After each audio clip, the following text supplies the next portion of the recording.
Red button means we're live, a casual take with your boy Stephen Pepper. Here to give a take off my chest. So during the Cowboys' final drive last night, I was thinking about this. What would have been the narrative today if they actually completed that comeback?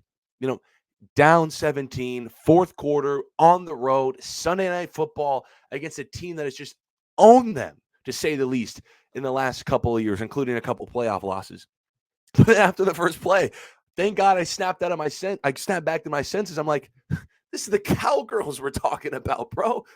Was just a classic fourth quarter fake comeback game from the king of fake comebacks himself, Dak Prescott, in the Dallas Cowboys. Of course, they weren't going to win that game, and of course, they didn't. They woke up today 3-4, and this is supposed to be a contender. Here's the reality for the Dallas Cowboys in 2024. Jerry Jones has let his team, America's team, one that's supposed to be shining across the league, become a one-trick pony. Him, his two most expensive players, Dak and CD, playing buddy ball every single possession. That's it. That is all the Cowboys have going for them. But what good team does just one thing well? None of them. And that's why I don't think the Cowboys are a good team, because they do only one thing well, and that's the Dak and CD connection. And if that connection isn't absolutely humming, what team does Jerry Jones has?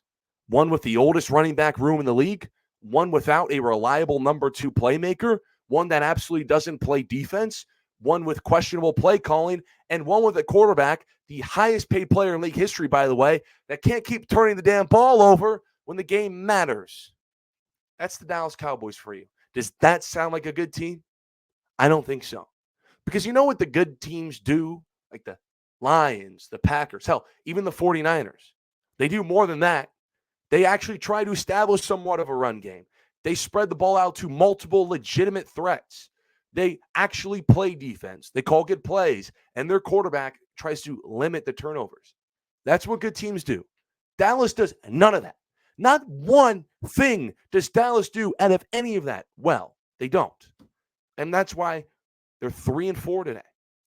For the last 3 seasons, this team has gone 12-5. 12-5, 3 straight seasons, with all pros all across the board on both sides of the ball, and even special teams. And somehow, some way, Jerry Jones has let this team gotten worse despite getting more expensive.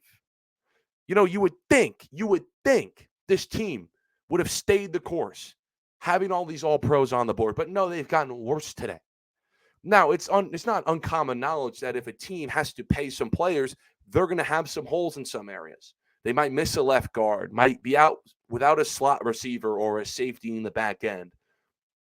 But no team, no relevant team in the league has more obvious holes than the Dallas Cowboys. And I think it was on display last night. This team is so reliant on the Dak and CD buddy ball. And again, it was so clear watching the game last night. How do they fall down 17-0 or fall down behind by 17 points? Well, because San Francisco did a good job holding CD Lamb in check. How did they come back into that game? Well, San Francisco allowed Dak and CD to go for 100 yards and like 2 touchdowns in the fourth quarter. And how did they go 4-out in the final drive? Did Dallas? CD Lamb didn't see the ball once. Maybe, just maybe, if you had some coin for Derrick Henry, you would actually run the ball. Derrick Henry, who's blowing the rushing yards out of the water in the league? Maybe, just maybe, you convert that 3rd and 10 on the final drive if you had a real wide receiver out there and not some returner. But that's where Dallas Cowboys find themselves in 2024.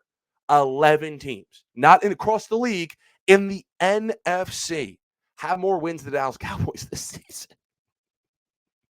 And I'm looking at their next 4 games: at the Falcons, versus the Eagles, versus the Texans, at Commanders. And it's not even, I don't even know why I'm saying home and away. Like it matters. Have they even won at Jerry World yet? They do nothing to get blown out there. They could easily, in 4 weeks' time, be 0-4 or 1-3 in that stretch. Season's over. This team has gone 12-5 in the last 3 straight seasons. It's going to be a long, hard fight for 8-9 wins because this team simply isn't that good. What do they do well outside of the CD Lamb, Dak Prescott buddy ball? Nothing.